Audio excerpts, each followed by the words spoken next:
Hello everyone. बच्चों, आज हम पढ़ेंगे थ्योरी ऑफ सोशल कंट्रोल, सामाजिक नियंत्रण के सिद्धांत। एक दिन मैंने आपको इसका मीनिंग, डेफिनीशन और कंक्लूजन सब बताया था। आज आप इनकी थ्योरी पढ़ेंगे। समाज में नियंत्रण व्यवस्था कैसे बनाए रखी जाती है, इसको तो आपने पढ़ लिया था।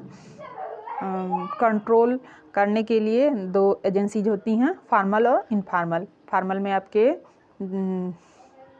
फॉर्मल में फैशन, प्रचार, कानून, राज्य वगैरह आएंगे। जैसे कानून में अगर आप गलत कोई काम करते हैं तो उसकी सज़ा सरकार आपको देती है तुरंत।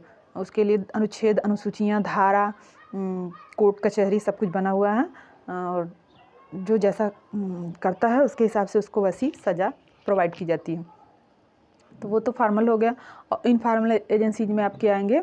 इनफॉर्मल में आपके प्रथा, परंपरा, रूल, परिपाटी, कानून, फीलिंग, साहित्य, कला, विज्ञान, एकेडमी, ये सब कुछ आ जाता है।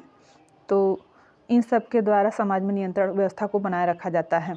और कुछ लोग इसके थ्योरी दिए हैं, जिसमें ये रास का नाम आप लोग सुने होंगे। रास के थ्योरी को ट्रस्ट का थ्योरी बोलते हैं, यानी विश्वास का सिद्धांत। इन्होंने सबसे पहले अपनी बुक लिखी थी सोशल कंट्रोल, जिसको 1901 में सबसे पहले प्रोवाइड किया था। और उनकी थ्योरी को काफ़ी पॉपुलर है, लगभग मोस्टली परीक्षाओं में पूछी भी जाती है। सामूहिक प्रतिनिधित्व का सिद्धांत भी आपने सुना होगा, जिसे कि इमाइल दुर्खीम, जिनको एकेडमिक समाजशास्त्री कहा जाता था, उन्होंने दिया था। कलेक्टिव रिप्रेजेंटेटिव, समाज में सामूहिक प्रतिनिधित्व कैसे बनाए रखा जाता है। किसी एक व्यक्ति के कोई काम करने से समाज में व्यवस्था नहीं बनी रहती है, बल्कि जब सारे लोग मिल के उस कार्य को कंप्लीट करते हैं और उस कार्य को करना शुरू कर देते हैं। जैसे कोई एक गणपति भगवान को दूध पिलाया, गणपति ने दूध पी लिया, उसको कई लोगों ने ट्राई किया, बार बार ट्राई करते करते वही प्रथा चल पड़ी, सारे लोग करना शुरू कर दिए। तो जब सारे लोग, सामूहिक अभिमति जब इसको मिल जाती है, कलेक्टिव रिप्रेजेंटेटिव, तो वही एक कंट्रोल का रूप ले लेता है। समाज में जो रिलीजन है वो भी लोगों के अंदर भय पैदा करता है, डर पैदा करता है। उसके डर से भी लोग बहुत सारे गलत कामों को नहीं करते हैं। तो जो सोशल कंट्रोल को बनाए रखने के लिए एजेंसीज हैं, उनमें ये चीज़ें आएंगी। आपके सामूहिक प्रतिनिधित्व का सिद्धांत इमाइल दुर्खीम ने दिया था, सबको पता है। ये रास के सामाजिक नियंत्रण का सिद्धांत, ये रास ने क्या कहा था? मनुष्य जैसा विश्वास करता है वैसी ही क्रिया करता है, और जिस पर आर्थिक विश्वास करता है उसके नियंत्रण में अधिक रहता है, जिस पर अधिक विश्वास करता है उसके नियंत्रण में अधिक रहता है, जिसके कम विश्वास करता है उसमें नियंत्रण में कम रहता है। उसकी सीमाओं से बाहर भी वो नहीं निकल पाता है। रास ने सभी समाजों को दो भाग में बांटा है, प्राकृतिक समाज और वर्गों पर आधारित समाज। प्राकृतिक समाज वो कहेंगे जिन पे किसी और बाहरी कोई प्रतिबंध नहीं होता है, सारी चीज़ें नैसर्गिक रूप से होती रहती हैं। जैसे आदिवासी लोग पहले रहते थे एक स्थान, अभी भी रहते हैं लोग अपने इंडिया में, क्या पूरे विश्व में मिला के कितने परसेंट अनुसूचित, जिसको ट्राइब्स बोलते हैं, जनजातियों की आबादी है। उनको अलग से बहुत सारी सरकार द्वारा फैकल्टी वो मिलती है, फैसिलिटी मिलती है, बहुत सारी रिजर्वेशन, चाहे उनके एजुकेशन में हो या मतलब हर चीज़ में, पॉलिटिक्स में, सब में दिया जाता है उनको, कि ताकि वो समाज की मुख्य धारा से जुड़ सकें आके, और समाज में आके अपने आप को शामिल कर सकें। और तो एक तो प्राकृतिक समाज हो गया, और दूसरा वर्गों पर आधारित समाज, जहाँ शक्तिशाली साधन संपन्न वर्ग अन्य वर्गों से के व्यवहारों पर नियंत्रण रखता है या रखा जाता है। जिसके पास पैसा है समाज में उसकी पूछ है और उसी की चलती है। बल, शक्ति वर्ग के आधार पर बदलती रहती है। अब कार्ल मार्क्स ने स्टार्ट किया, तभी कह दिया उन्होंने, इतिहास को 5 युगों में बांटा और बताया कि एकमात्र आदिम युग को छोड़ के बाकी के चारों युगों में 2 वर्ग हमेशा रहे हैं, एक बुर्जुआसी वर्ग और दूसरा सर्वहारा।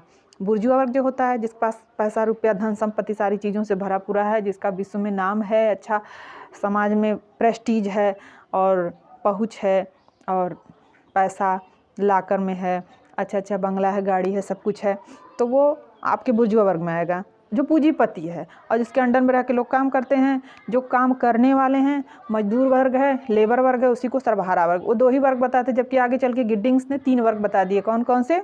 उच्च, निम्न और मध्यम।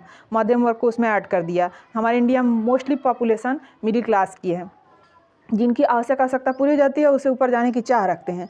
जो ऊपर जाने की चाह रखते हैं वो भी एक ग्रुप बनता है, उसको रेफरेंस ग्रुप बोलते हैं। रेफरेंस ग्रुप आपने सुना होगा, 1942 में इसको सबसे पहले साइकोलॉजी, स्टेटस ऑफ साइकोलॉजी में उसने दिया था, हाइमन ने। और बाद में उसको साइंटिफिक वे दिया मॉर्टन ने।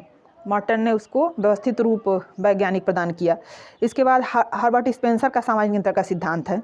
इनकी बुक का नाम आप लोग जानते होंगे। सबसे पहले हमको लग रहा है सोशियोलॉजी में इन्होंने ही एक व्यवस्थित अच्छी बुक लिखी थी, प्रिंसिपल्स ऑफ सोशियोलॉजी 1977 में, जिसमें उन्होंने सामाजिक नियंत्रण का सिद्धांत प्रस्तुत किया और बताया कि समाज की सदस्यता के लिए महत्वपूर्ण है समाज में नियंत्रण बनाए रखना। चूँकि मानव का प्रकृति से संघर्ष करने के लिए इनकी आवश्यकता पड़ती है, इसलिए इसे आजीवन समाज की व्यवस्थाओं के नियंत्रण में रहना पड़ता है। इसके अलावा आप लोगों ने BA फर्स्ट ईयर में भी सुना होगा चार्ल्स कूले का नाम। चार्ल्स कूले का आत्मदर्पण दर्शन का सिद्धांत। आत्मदर्पण दर्शन क्या है? मतलब उन्होंने जैसे दर्पण के सामने हम आप खड़े हो जाएं, मिरर के सामने, तो हमको आपका एक अपना पूरा अक्स दिखेगा, पूरा रंग रूप कद काठी कैसी है वो तो दिख जाएगा ना बाहर से।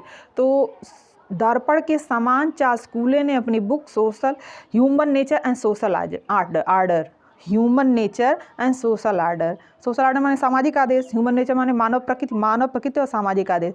मनुष्य की प्रकृति कैसी है ये समाज बताता है। अगर दो छोटे बच्चे हैं, एक बदसूरत है खूबसूरत है, तो अबोध है, उनको कुछ नहीं पता, उनको समाज ही बताता है। जब समाज बाहर निकलते हैं उनकी कैसी बिहेव है उसको समाज बताता है। किसी को गाली देते हैं तो बच्चा लोग कहते हैं अरे ये तो बड़ा बदतमीज बच्चा है। और कोई जाके आपका पैर छुए, नमस्ते करे, प्रणाम करे, तो जनरीति है, प्रथा परंपरा हमारी फैमिली के लोग सिखाते हैं हमको, तो उसको बच्चा करना शुरू कर देता है। समाज में उसको प्रेस्टीज मिलती है, तो उसको समझ में आता है ये अच्छी चीज़ है। तो हमारे लिए समाज ही आप कुरूप हैं तो समाज ही आपको बताता है आप कुरूप हैं, आप सुंदर हैं तो समाज बताता है आपको सुंदर है। तो समाज ही हमको हमारा आभास कराता है, हमको हमारा ज्ञान कराता है, चाहे हम बच्चे हों, बच्चों से ही तो लोग बड़े होते हैं। तो कूले के आत्मदर्पण दर्शन सिद्धांत में द्वारा ये बताया गया है कि जिस तरह दर्पण हमारे अक्स को दिखा देता है, हमारे वजूद को दिखा देता है, वैसे ही समाज भी हमको बताता है कि हमारे अंदर क्या गुण दोष है, क्या अच्छाई बुराई है, क्या सही गलत है। वो सारा डिसीजन समाज के हाथ में होता है, जो दर्पण के रूप में हमारे साथ काम करता है। और हमारे लिए सोशल कंट्रोल का एक अच्छा एजेंसी है समाज। परिवार तो बाद में आता है, परिवार मान लीजिए उसकी प्राथमिक एजेंसी है, स्टार्टिंग वहीं से होती है। परिवार ही एक कारखाना है जहाँ से भविष्य का उत्पादन होता है, कितने सारे निकलते चले जाते हैं लोग, उत्पादन होता है। तो उसके इस दर्पण के द्वारा व्यक्ति को अपने आत्म का विकास करना होता है। जैसे नहीं कहा गया है निंदक नियरे राखिए परवन कुट्टी छवाए, मतलब आपके अगर निंदा करने वाले लोग आपके पास हैं तो उससे आपको अपनी कमी का एहसास होता है। तो हमारे नियंत्रण का एक साधन वो भी हैं। अगर हमारी निंदा नहीं करते, सच्चा मित्र भी वही होता है जो आपकी कमियों को आपको बताए, आपके मुंह पे आपकी बात सही कह दे। तो लोग कितने लोग उससे नाराज़ हो जाते हैं, जबकि सच्चा तो वही होता है कि आपकी कमी को आपको बता रहा है कि आप उसको दूर करें। जब तक आपको कोई बताया नहीं गया तो आत्म का विकास कहाँ होगा? हम सोचेंगे हम संपूर्ण हैं, अहम ब्रह्मास्मि, मैं ही सब कुछ हूँ। ये भाव कब खत्म होगा? जब आपके अंदर कमियों को लोग आपको बताएंगे, आप उसको अमल करेंगे, ट्राई करेंगे, उसमें रिफॉर्म करेंगे, सुधार करेंगे। तो सामाजिक सहभागिता, उसके लिए सामाजिक नियंत्रण आवश्यक है, और सामाजिक नियंत्रण के लिए समाज दर्पण का काम करता है। ये कूले ने अपनी book human nature and social order में कहा है। इसके बाद पार्सन्स के सामाजिक नियंत्रण का सिद्धांत, इसके पहले मैंने पार्सन्स की पूरी एक वीडियो बनाई है, उसमें उनकी सारी थ्योरी, लाइफ स्केच और बुक्स का नाम दिया है। तो पार्सन्स ने क्या किया, उन्होंने सामाजिक नियंत्रण के लिए दो साधन बताए, संस्थागत समय सारणी तय करके और संस्थागत प्राथमिकताएं बनाकर। पार्सन्स ने कहा कि सामाजिक नियंत्रण के आधारभूत साधन संस्थागत रूप से संगठित सामाजिक व्यवस्था की अंतःक्रियाओं से ही प्राप्त होते हैं। इंटरेक्शन, अंतःक्रिया, समाज में संस्था को कैसे बनाए। समाज संस्था क्या है? संस्था भी तो वही है कि नियमों, कार्य प्रणालियों, कार्य करने के तरीके, ढंग, पद्धति को ही आप संस्था कहेंगे। इसके अलावा पार्सन्स का विचार है कि सामाजिक नियंत्रण का उद्देश्य व्यक्ति और समूह व समाज विरोधी व्यवहारों पर रोक लगाए, जिससे समाज के संगठन और उसकी सुदृढ़ता को बचाया जा सके। तो ये पार्सन्स का हो गया। इसके अलावा भी हैं आपके कुछ इसके कैरेक्टरिस्टिक्स भी हैं। आप देखेंगे कि सामाजिक नियंत्रण के विशेषताएं क्या क्या हैं। वो सब तो मैंने इसके पहले वाली वीडियो में बता ही दिया था। ये आपकी थ्योरियाँ लगभग कंप्लीट हो गई। थ्योरियाँ आपने कई लोगों का पढ़ा, जैसे पार्सन्स हुए, दुर्खीम हुए और ये रास हुए, जिन्होंने सोशल कंट्रोल बुक में सबसे पहले दिया था। इस बार पीजीटी के एग्जाम उसको पूछा भी था कि किस ईयर में दिया था, 1901 में दिया था। ये सारी चीज़ें आप लोग अगर लिख लें, याद कर लें, रिवाइज कर, बार बार वीडियो को स्किप करके देखेंगे तो आपको बहुत सारी बातें रिवाइज हो जाएंगी। पीजी के पेपर में ये दिया हुआ है सिलेबस के रूप में, आपके नेट के सिलेबस में भी है, हायर के सिलेबस में भी है, और जीडीसी में भी है, जीआईसी में भी है। जितने भी कॉम्पिटिटिव परीक्षाएं हैं सोशियोलॉजी से रिलेटेड, उसमें आपको ये कारगर होगा। और अपने स्टॉक ऑफ नॉलेज को ऐसे ही गेन करते रहिए, पढ़ते रहिए, पढ़ाते रहिए। मेरे वीडियो को सुनिए, अच्छा लगे तो लाइक, शेयर और सब्सक्राइब कीजिए। आपका इतना कंट्रीब्यूशन मेरे लिए बहुत है। तो थैंक यू वेरी मच बच्चों, आज के लिए इतना ही।